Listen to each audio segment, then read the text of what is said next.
С недавнего времени от граждан стали поступать жалобы на работу контрольно-пропускного пункта Нижний Зарамак. В интернете периодически появляются видеозаписи, где люди недовольны длинными очередями на границе с Южной Осетией. На самом пункте пропуска мнения людей расходятся. Издеваются над людьми, я вот кроме шуток говорю.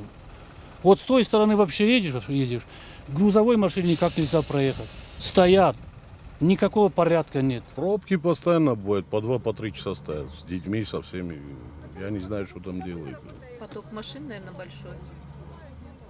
Можно было лучше поработать. Часто езжу. Ситуация, в принципе, нормально, адекватная. То есть больших пробок не бывает, пропускаю довольно-таки быстро. Досматривают машины, пропускают. Все, в принципе, нормально бывает.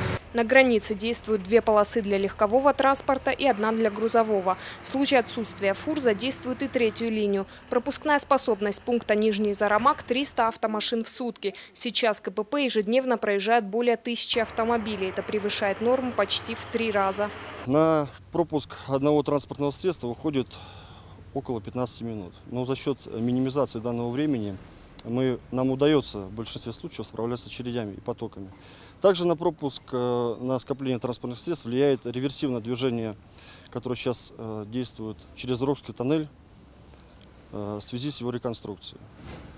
Транспортные средства пропускаются по 30 минут в одном из направлений, в связи с чем на южном портале скапливается достаточно большая очередь, которая одним моментом приезжает сюда. То есть транспортные средства движутся не дифференцированно. По-другому обстоит дело с грузовым транспортом. При выезде из России фура оформляется в течение 4 часов. По закону досмотр длится около 1,5 суток, но мало кто знает, что пограничники сократили государственный норматив почти вдвое. В летний период граждане России пытаются пересечь границу в самое прохладное время суток. Из-за большого наплыва транспорта и образуются пробки. Это связано с сезоном отпусков. Сотрудники контрольно-пропускного пункта советуют проходить контроль до обеда. В это время стоять в очереди почти не приходится.